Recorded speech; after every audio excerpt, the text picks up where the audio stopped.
ഹരേ രാമ രാമ രാമ രാമ രാമ ഹരേ ഹരേ ഹരേ ഹരേ കൃഷ്ണ കൃഷ്ണ കൃഷ്ണ കൃഷ്ണ ഹരേ ഹരേ. ഹരേ.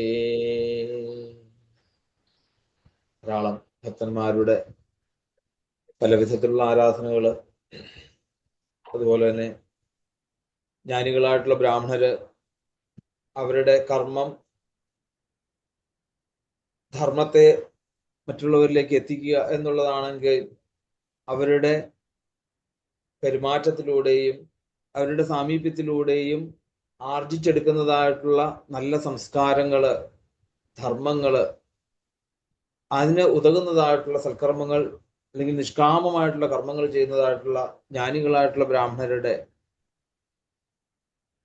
അനുഗ്രഹം എല്ലാ ലൗകിക ജീവിതങ്ങളെയും മാറ്റിവെച്ച് ലോകത്തിന്റെ നന്മയ്ക്ക് വേണ്ടിയിട്ട് വിവിധ ദേശങ്ങളിലായിക്കൊണ്ട് തപസ് ചെയ്യുന്നതായിട്ടുള്ള ഋഷീശ്വരന്മാര്, ഇവരുടെയൊക്കെ അപാര കാരുണ്യം ഒന്നുകൊണ്ട് മാത്രമാണ് നമുക്ക് ഈ കലികാലത്ത് ഇതുപോലെ ഒന്ന് ഒത്തുകൂടുവാനും, ഒത്തുകൂടിയാലോ അവിടെ കലി ഒന്നും ബാധിക്കാത്ത രീതിയിൽ, കലി ഒന്നും ബാധിക്കാത്ത ഭഗവാന്റെ നാമങ്ങൾ ജപിക്കുവാനും ഈശ്വര കാര്യങ്ങൾക്ക് വേണ്ടിയിട്ട് നമുക്ക് മാറ്റിവെക്കാൻ സാധിക്കുന്നുണ്ട് എങ്കിൽ അവരുടെയൊക്കെ പാദങ്ങളിൽ ഇതാ ദണ്ഡ നമസ്കാരം ചെയ്തുകൊണ്ട് നമുക്ക് ഇന്നത്തെ ഈ ഒരു സുപ്രഭാതത്തെ നമുക്ക് വരവേൽക്കാം.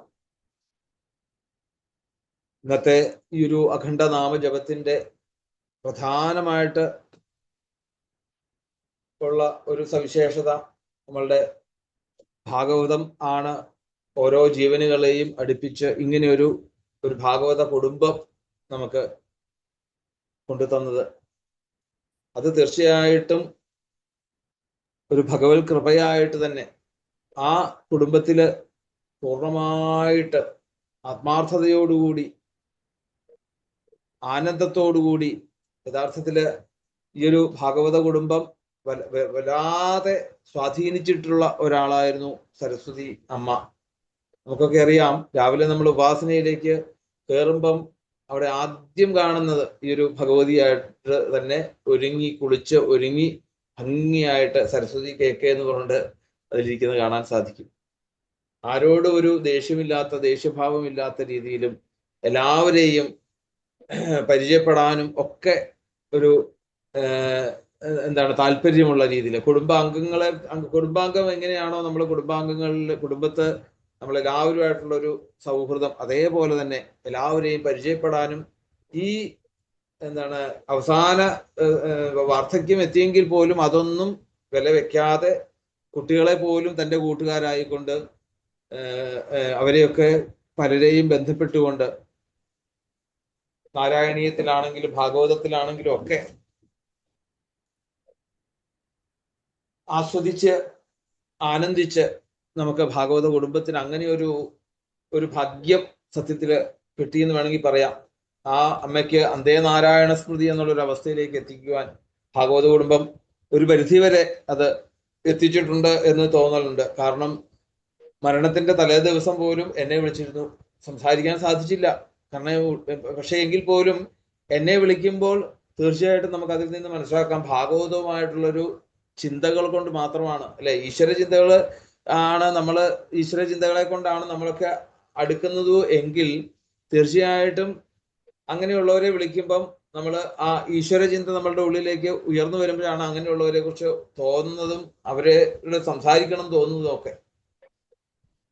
എന്തായാലും അതിനൊരു നിമിത്തമായിക്കൊണ്ട് നമ്മൾ ഈ ഒരു കുടുംബം വന്നത് തന്നെ നമ്മളുടെ ഭഗവാന്റെ അനുഗ്രഹം തീർച്ചയായിട്ടും. അങ്ങനെയുള്ള ആ അമ്മ ഇന്ന് കണ്ണന്റെ ആ വൈകുണ്ഠത്തിൽ ഉണ്ട് എന്നുള്ള ഉറപ്പ് നമുക്കൊക്കെ വിശ്വാസത്തോടു കൂടി തന്നെ ഇരിക്കുക. അങ്ങനെയുള്ള അമ്മയെ സന്തോഷിപ്പിക്കുവാൻ വേണ്ടിയിട്ട് പിതൃ ലോകത്തേക്ക് എത്തിക്കഴിഞ്ഞാൽ അവർക്ക് ഒരു ദിവസം എന്ന് പറയുന്ന ഒരു വർഷമാണ്, മനുഷ്യന്റെ ഒരു വർഷമാണ്. അപ്പം ദിനം പ്രതി ഇത് നമുക്ക് ചെയ്യാൻ സാധിക്കട്ടെ, ഗുരുവായൂരപ്പനോട് പ്രാർത്ഥിക്കുക.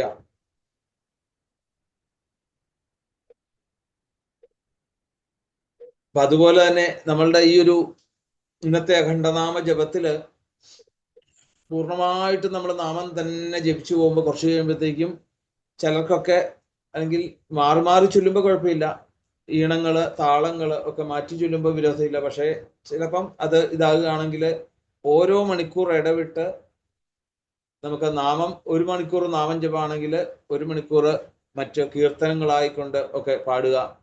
ഇനി ആ അമ്മയ്ക്ക് വേണ്ടിയിട്ട് ഭഗവാന് വേണ്ടിയിട്ട് സമർപ്പിക്കാൻ ഇന്ന് പൂർണ്ണമായിട്ട് സ്വാതന്ത്ര്യമുള്ളൊരു ദിവസമാണ്. ഓരോ ദിവസവും നമുക്ക് കീർത്തനങ്ങൾ ചൊല്ലാൻ സ്വാതന്ത്ര്യക്കുറവ്, നാരായണീയത്തിൽ ചില ദശകങ്ങൾ വായിക്കാൻ ചിലപ്പം ചിലർക്ക് പറ്റാറില്ല, അല്ലെങ്കിൽ വേണമെന്ന് മോഹിച്ചിട്ട് കിട്ടാറില്ല. അങ്ങനെയൊക്കെ ആർക്കെങ്കിലും ഭാഗവതം വായിച്ചിട്ട് പറ്റുന്നില്ല, രാമായണം വായിച്ചിട്ട് പറ്റുന്നില്ല, എങ്ങനെയൊക്കെ ഉണ്ട് എങ്കിൽ അവരവരുടെ ഇഷ്ടത്തിനനുസരിച്ച് ഏത് രീതിയിലാണോ നിങ്ങൾക്ക് ഭഗവാനെ ആരാധിക്കുവാൻ, ഏത് ദശകമാണോ നിങ്ങൾക്ക് ഏറ്റവും പ്രിയമായിട്ടുള്ളത്, ഇതെല്ലാം ഇന്ന് പരമ സ്വാതന്ത്ര്യം ആ സരസ്വതി ചേച്ചിയുടെ കാരുണ്യം കൊണ്ട് നിങ്ങൾക്കൊക്കെ നൽകുകയാണ്. 6:30 വരെ നമുക്ക് സമയമുണ്ട്. അപ്പം എപ്പോഴാണോ നിങ്ങൾക്ക് ഗ്യാപ്പ് കിട്ടുന്നത് ആ ഗ്യാപ്പിനനുസരിച്ച് നിങ്ങൾക്ക് എന്താണോ അമ്മയുടെ മുമ്പിൽ ഒന്ന് സന്തോഷിപ്പിക്കുവാൻ നിങ്ങൾക്ക് സാധിക്കുന്നത്, അതിന് ഇപ്പൊ ഇനി രാസക്രീഡ വായിക്കാനാണ് എനിക്കിഷ്ടം, ആയിക്കോട്ടെ വായിച്ചോളൂ. ഇനി അതല്ല എനിക്ക് കൃഷ്ണാവതാരം വായിക്കുന്നതാണ് ഇഷ്ടം, വായിച്ചോളൂ. എനിക്ക് കൂർമാവതാരം വായിക്കാനാണ് ഇഷ്ടം, വായിച്ചോളൂ. ഇനി അതല്ല ഗോപിയാഗീതമാണ് എനിക്ക് പാടാൻ ഇഷ്ടം, വായിച്ചോളൂ. ഒത്തിരി ഇതിലൊന്നും ഒരു നിഷ്കർഷയുമില്ലാതെ പരമ സ്വാതന്ത്ര്യത്തോടു കൂടി നമ്മളുടെ മനസ്സിന്റെ സന്തോഷത്തോടു, കാരണം എന്തിനാണ് അത് പറയാൻ കാരണം എന്ന് ചോദിച്ചു കഴിഞ്ഞാല് അവരവരുടെ സന്തോഷത്തോടു കൂടി ആ അമ്മയുടെ മുമ്പിൽ അവിടെ അവതരിപ്പിക്കുകയാണത്. സത്യത്തില് അങ്ങനെയാണ് നമ്മുടെ സങ്കല്പം. അപ്പൊ അതുകൊണ്ട് ഇവിടെ യാതൊരുവിധ നിയമങ്ങള് ഉണ്ട്. എന്താണ് ഒരൊറ്റ നിയമമേ ഉള്ളൂ, എന്താണ്? ഇടയ്ക്ക് ഗ്യാപ്പ് വരരുത്. ഇടയ്ക്ക് ഗ്യാപ്പ് വരാതെ നമ്മൾ ഇതിങ്ങനെ അഖണ്ഡമായിട്ട് തന്നെ ഈശ്വര വിചാരം മുമ്പോട്ട് പോകണം. അപ്പം നാമം ജപം തന്നെയാണോ വേണ്ടതെന്നുള്ളൊരു സംശയങ്ങളൊക്കെ പലരും ഇന്നലെ ചോദിച്ചു. അത് തന്നെയാകുമ്പോഴത്തേക്കും എങ്ങനെയാണെന്നൊക്കെ ചോദിച്ചിരുന്നു. പക്ഷേ അങ്ങനെ ഉള്ള അപ്പൊ ആ ചോദ്യം തന്നെ എന്തായി? ഒരു അരോചകത്വം കൊണ്ടായിരിക്കുമല്ലോ ചോദിക്കുന്നത്, അല്ലെങ്കിൽ അതിലൊരു ഇത് വരുമെന്ന് വിചാരിക്കുന്നതുകൊണ്ട് തന്നെയാണ് അവരത് അപ്പൊ ചോദിക്കുന്നത്. അപ്പൊ അതൊന്നുമില്ല. പരമ സ്വാതന്ത്ര്യം. സ്വാതന്ത്ര്യം എന്തിനു വേണ്ടിയിട്ടാണ്? നിങ്ങൾക്ക് എന്താണോ നിങ്ങൾക്ക് ഏറ്റവും, ഇനി അതല്ല എനിക്ക് നാമത്തെ കുറിച്ച് 2 വാക്ക് പറയണം, എനിക്ക് അമ്മയെ കുറിച്ച് 2 വാക്ക് പറയണം, പറഞ്ഞോളൂ, ഒരു വിരോധവും ഇല്ല. അപ്പൊ എല്ലാം ഇതിന്റെ ഒക്കെ എന്താണ് ഉദ്ദേശവും ലക്ഷ്യവും എന്തിലേക്ക് എത്തണം? നമ്മളുടെ മനസ്സിന്റെ ശുദ്ധമായിട്ടുള്ള ഒരു ഭാവം. നമുക്ക് ഇന്ന് കുറച്ചു നേരം ആ ശാന്തമായിട്ട് സമാധാനമായിട്ട് അമ്മയുടെ കൂടെ ഇരിക്കാൻ നമുക്ക് സാധിക്കണം. നമുക്കൊക്കെ അടുത്ത നിമിഷം നമ്മളുണ്ടെന്ന് നമുക്ക് പറയാൻ സാധിക്കുകയോ ഇല്ല. അടുത്ത നിമിഷം ഞാൻ ഉണ്ടെന്ന് നമുക്ക് പറയാൻ സാധിക്കുകയില്ല. അപ്പം കിട്ടിയതായിട്ടുള്ള ഈ ഒരു അവസരം നമ്മൾ പൂർണ്ണമായിട്ട് മനസ്സിന് യാതൊരുവിധ അല്ലലുമില്ലാത്ത രീതിയിൽ നിങ്ങൾക്ക് പറ്റുന്ന സമയത്ത്, പൂർണ്ണ സമയമൊന്നും ഇരിക്കണ്ട കേട്ടോ, പൂർണ്ണ സമയമൊന്നും ഇരിക്കാൻ പറ്റുകയില്ല, ആർക്കും ഇരിക്കാൻ പറ്റില്ല. പിന്നെ എപ്പോഴും ഈ ഒരു ശ്രീകോവിൽ തുറന്നു കിടക്കും, അത് ഞാനിവിടെ ഉണ്ടാവും എന്തായാലും, അതുകൊണ്ട് പേടിക്കേണ്ട വിഷയമില്ല. ആരും അതുകൊണ്ട് ഭയപ്പെടണം, ഇത് മുടങ്ങുകയില്ല, എന്തായാലും യാതൊരു സംശയവുമില്ല, മുടങ്ങില്ല. നിങ്ങൾക്ക് നിങ്ങളുടെ ആവശ്യം പോലെ നിങ്ങളുടെ കാര്യങ്ങളൊക്കെ നടത്തി കഴിയുമ്പോൾ നിങ്ങൾക്ക് എപ്പോഴാണോ ഈ ഇങ്ങോട്ട് മതിക്കകത്തേക്ക് വരാൻ പറ്റുന്നത് ആ സമയത്ത് നിങ്ങൾ വന്നോളുക. ഗോപുരം എന്നും തുറന്നു ഉണ്ടാവും. അപ്പം 6:30 വരെ നമുക്ക് നാമജപം കൊണ്ടുവരണം. അപ്പൊ അതുപോലെ അതിനനുസരിച്ച് എല്ലാവരും നേരത്തെ പറഞ്ഞ പോലെ 1 മണിക്കൂർ നാമജപം, 1 മണിക്കൂർ എന്താ പറയാ, ഇനിയിപ്പോ 8 മണി മുതൽ നമ്മളിപ്പം പറഞ്ഞു വരുമ്പോഴത്തേക്കും, അപ്പം 8 മണി മുതൽ 9 മണി വരെ നാമം ജപം, 9 തൊട്ട് 10 വരെ കീർത്തനങ്ങൾ, പിന്നെ 10 തൊട്ട് 11 വരെ നാമം ജപം, 11 തൊട്ട് 12 വരെ കീർത്തനം. ഇങ്ങനെ ഓരോ മണിക്കൂർ ഇടവിട്ട്. അപ്പൊ ഈ കീർത്തനത്തിന്റെ സമയത്ത് നിങ്ങൾക്ക് ഇഷ്ടമുള്ള ദശകങ്ങൾ വായിക്കാം, ഇഷ്ടമുള്ള അധ്യായങ്ങൾ വായിക്കാം, ഇഷ്ടമുള്ള കീർത്തനങ്ങൾ വായിക്കാം. നിങ്ങൾക്ക് എന്താണോ അമ്മയുടെ മുമ്പിൽ നിങ്ങൾക്ക് സ്വാതന്ത്ര്യം പൂർണ്ണമായിട്ട് തന്നിരിക്കുന്നു, യാതൊരു സംശയമില്ല. ഒരൊറ്റ നിർബന്ധം, നിയമം ഒന്ന് മാത്രം, എന്ത്? ഗ്യാപ്പ് വേണ്ട, ഗ്യാപ്പ് വരരുത്. മറ്റു വികാരങ്ങളിലേക്ക് നമ്മുടെ മനസ്സിനെ കൊണ്ടുപോകാതെ ഇരിക്കുവാൻ വേണ്ടിയിട്ട് നമ്മൾ അതിൽ തന്നെ നിൽക്കുക. അപ്പം ഓരോരുത്തരും ഇതിൽ പൂർണ്ണമായിട്ട് ഇരിക്കണമെന്ന ഒരു നിർബന്ധവും ഇല്ല. ഇരിക്കുന്നതുകൊണ്ട് വിരോധവും ഇല്ല കേട്ടോ, ഇരിക്കുന്നതുകൊണ്ടൊന്നും വിരോധമില്ല. അപ്പം വീഡിയോ ഓൺ ആക്കണം എന്ന് നിർബന്ധമില്ല, ഒന്നുമില്ല. നമുക്ക് എന്താണ്, നമുക്ക് സ്മരണ ഉണ്ടാവുക. പിന്നെ വീഡിയോ ഓൺ ആക്കിയുള്ള ഗുണം എന്താന്ന് വെച്ച് കഴിഞ്ഞാൽ ഓരോരുത്തർക്കും പരസ്പരം കാണുമ്പം ഒരു സന്തോഷം ഇല്ലേ?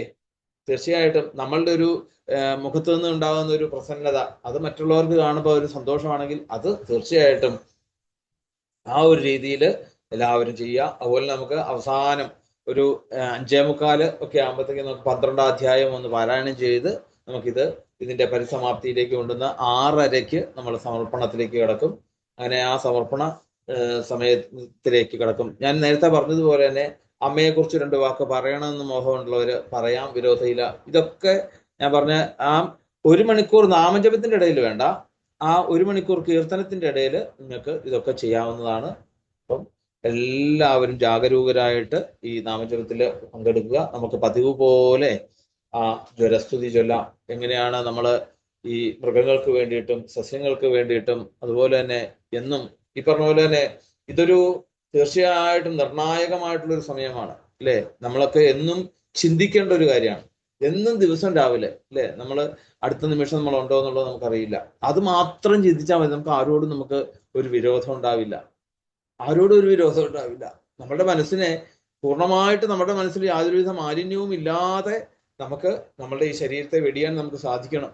അതിനാണ് യഥാർത്ഥത്തിൽ നമുക്ക് ഭാഗവതം ഇതുപോലെയുള്ള ഇത്യാദി ഗ്രന്ഥങ്ങളും ഇതുപോലെയുള്ള സത്സംഗങ്ങളൊക്കെ അതിന് വേണ്ടിയിട്ടാണ്. അപ്പൊ അത് നമുക്ക് ശീലിക്കണമെങ്കിൽ എന്ത് വേണം? ഉപാസനയിലൂടെ മാത്രമേ അത് സാധിക്കുകയുള്ളൂ. അപ്പൊ അങ്ങനെയുള്ളൊരു സാധനയായിട്ട് എടുത്തുകൊണ്ട് നമുക്ക് നിത്യവും രാവിലെ എങ്കിലും നമുക്ക് ഇതുപോലെ ഒന്ന് ചിന്തിക്കാൻ സാധിക്കുക. എത്ര ദുഃഖങ്ങൾ അനുഭവിക്കുന്ന ആളുകൾ അല്ലേ, നോക്കൂ. ഇന്ന് പല വിധത്തിലുള്ള ദുഃഖങ്ങളാണ് ഓരോരുത്തർക്ക്. ഇപ്പം അച്ഛനമ്മമാര്, ഇന്ന് മുത്തശ്ശിമാര് പ്രായമായി കഴിഞ്ഞാൽ അവരെ സംബന്ധിച്ചിടത്തോളം അവർക്ക് ഉള്ള കൂട്ടുകാരൊക്കെ അവരിൽ നിന്ന് നഷ്ടപ്പെടുന്നു അല്ലേ. ഒറ്റപ്പെടലുകള്, പിന്നെ ഇനി കണ്ണ് കാണാൻ പറ്റാതെ വരിക, കാത് കേൾക്കാൻ പറ്റാതെ വരിക. കാത് കേൾക്കാൻ സാധിക്കുമെങ്കിൽ ഫോണെങ്കിലും ചെയ്യാമെന്ന് വെക്കാം, അതും ഇല്ലാത്തൊരവസ്ഥ. പിന്നെയോ മക്കളുടെ വഴിക്ക് പോകണു, കൊച്ചുമക്കള് അവരുടെ വഴിക്ക് പോകുന്നു. ഇപ്പോ ആ ഒറ്റപ്പെടലിന്റെ ഒരു വേദന ഒരിക്കലും അവർക്കൊന്നും അങ്ങനെയുള്ളവർക്കൊക്കെ നമുക്കൊരു സാന്ത്വനം കൊടുക്കാൻ സാധിക്കുമെങ്കിൽ, എങ്ങനെയാണ് സാന്ത്വനം? ഭഗവാൻ അവർക്ക് അവരുടെ സന്തോഷത്തിനായിക്കൊണ്ട് ഭഗവാൻ അവരെയൊക്കെ അനുഗ്രഹിക്കണേന്ന് നമുക്ക് മനസ്സുകൊണ്ട് വിചാരിക്കാം അല്ലെ. നമുക്ക് മനസ്സുകൊണ്ട് വിചാരിക്കുന്നതിന് ഒരു 10 പൈസ നമുക്ക് ചെലവില്ല. പക്ഷേ അത് ഏറ്റവും വലിയ ചെലവാണെന്നുള്ളതാണ് സത്യം. നമുക്ക് പണച്ചെലവിനേക്കാളും ഏറ്റവും വലിയൊരു ചെലവാണ് നമുക്ക് മറ്റുള്ളവരെ കുറിച്ചൊന്ന് ചിന്തിക്കുവാനും അവരുടെ ദുഃഖങ്ങളിലേക്കൊന്ന് നമുക്ക് നമ്മളുടെ മനസ്സിനെ ഒന്ന് ചേർത്ത് വയ്ക്കാൻ സാധിക്കുകയാണെങ്കിൽ അതിൽ പരം ഒരു ചെലവ് വേറെയില്ല. അപ്പം അത് നമുക്ക് അങ്ങനെ ചെലവാക്കാൻ നമുക്ക് സാധിക്കണം.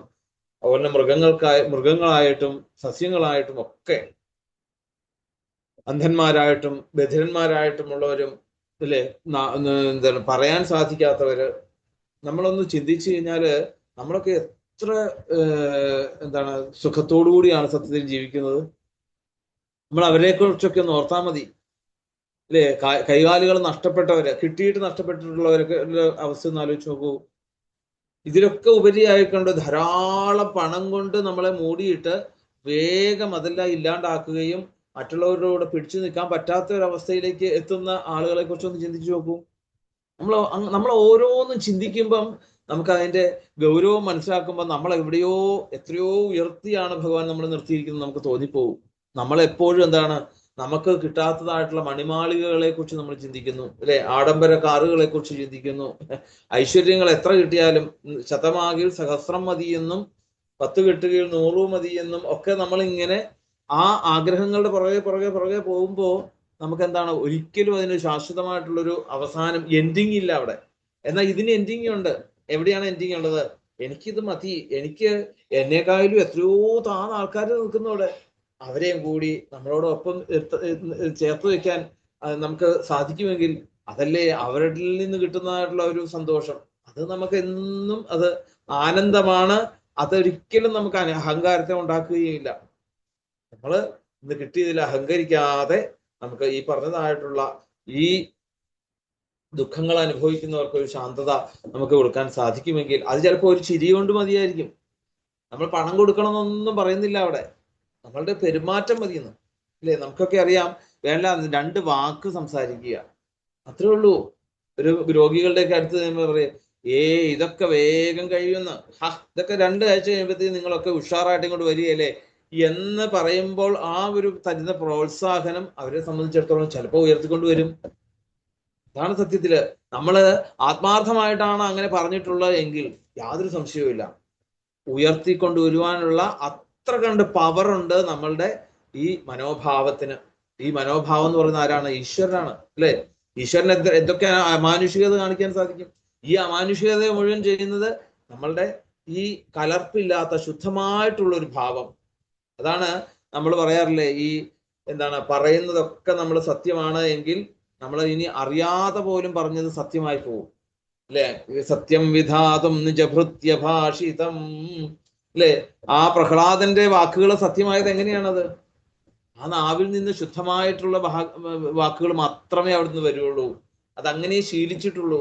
എന്ന പോലെ ആ ശുദ്ധഭാവം നമ്മളുടെ ഉള്ളിൽ എപ്പോഴും ഉണ്ടെങ്കിൽ ശുദ്ധഭാവത്തോടു കൂടി നമുക്ക് എന്ത് നമ്മൾ ആഗ്രഹിക്കലല്ല അവിടെ, എല്ലാവർക്കും അതിൻ്റെ ഒരു പരിസ്ഫുരണം, ശാന്തത, സമാധാനം എല്ലാവരിലേക്കും എത്തും. അത് നമുക്ക് ഈ ഒരു ആർദ്രഭാവം നമ്മൾ ചെയ്യുന്നതായിട്ടുള്ള ഈ സാധനയുടെ ഗുരുവായൂരപ്പ അവിടുന്ന് സന്തോഷിക്കുകയാണെങ്കിൽ ഞങ്ങളിതാ എല്ലാവരും കൂടി ഒരേ ഭാവത്തിൽ ഒരേ സ്വരത്തില് അവിടത്തേക്ക് പ്രാർത്ഥിക്കുന്നു. ഈ ഞങ്ങളുടെ സാധന കൊണ്ട് എല്ലായിടങ്ങളിലും എവിടെയൊക്കെയാണോ ഈ ലോകത്ത് അമംഗളങ്ങൾ ഉണ്ടാകുന്നത്, ആ അമംഗളങ്ങളെയൊക്കെ മാറ്റി എല്ലാവർക്കും ശാന്തി സമാധാനം ഉണ്ടാവണേ എന്ന് നിസ്വാർത്ഥമായിട്ട് നമുക്ക് പ്രാർത്ഥിക്കാൻ സാധിക്കണം. അവിടെയാണ് യഥാർത്ഥമായിട്ടുള്ള പ്രാർത്ഥന എന്നുള്ളൊരു വാക്കിന്റെ അർത്ഥം അവിടെയാണ്. സർവേ ഭവന്തു സുഖിന സർവേ സന്തു നിരാമയാഹ സർവേ ഭദ്രാണി പശ്യന്തു മാ കശ്ചിൽ ദുഃഖഭാഗ് ഭവേ. അത് മാത്രം നമുക്ക് ഏത് ക്ഷേത്രത്തിൽ പോയാലും ഏത് സത്സംഗത്തിൽ പോയാലും നമുക്ക് പ്രാർത്ഥിക്കാൻ അത് മാത്രമേ ഉള്ളൂ. യാതൊരു സംശയവുമില്ല. ബാക്കി എല്ലാവരെയും രക്ഷിക്കാൻ ഭഗവാൻ അനുഗ്രഹിക്കണേ. ഞാൻ അതിൻ്റെ ഒരു സൽക്കർമ്മമായിട്ട് ഞാൻ അവിടത്തേക്ക് നമസ്കരിക്കുന്നു. നമ്മൾ ചെയ്യുന്ന തീർത്ഥാടനമായിക്കോട്ടെ, നമ്മൾ ക്ഷേത്രത്തിൽ പോയി തൊഴുകയായിക്കോട്ടെ, വേണ്ട വീട്ടിൽ വിളക്ക് കത്തിച്ച് ജപിക്കുമ്പോൾ, നമ്മളുടെ വീട്ടിൽ പൂജകൾ നടത്തുമ്പോൾ, വീട്ടിൽ സത്സംഗങ്ങൾ നടത്തുമ്പോൾ, ഇതൊക്കെ എന്തിനു വേണ്ടായിരിക്കണം?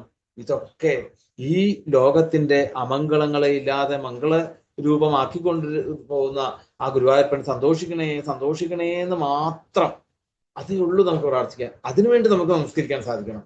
അത് എന്ന് നമുക്ക് സാധിക്കും? അതിനു വേണ്ടിയിട്ട് നമുക്ക് ആത്മാർത്ഥമായിട്ട് ഒന്ന് നമസ്കരിക്കാൻ സാധിക്കുമെങ്കിൽ ഈ ഒരു മനോഭാവത്തിലേക്കാണ് ഭാഗവതം എന്നും നമ്മളെ ഉയർത്തിക്കൊണ്ടിരുന്നത്. ആ ഒരു ഭാവം നമുക്ക് എല്ലാവർക്കും ഉണ്ടാവട്ടെ. ഒരേ ഭാവത്തില് ഒരേ സ്വരത്തില് ആ ജ്വരസ്തുതി ചൊല്ലി നമുക്ക് നാമജപത്തിലേക്ക് പ്രവേശിക്കാം. ജ്വര ഉവാചാം നമാമി ത്വാനന്ദശക്തിം പരേശം സർവാത്മാനം കേവലം ജ്ഞപ്തിമാത്രം വിശ്വോൽപത്തി സ്ഥാന സംരോധഹേതും യത്തൽ ബ്രഹ്മലിംഗം പ്രശാന്തം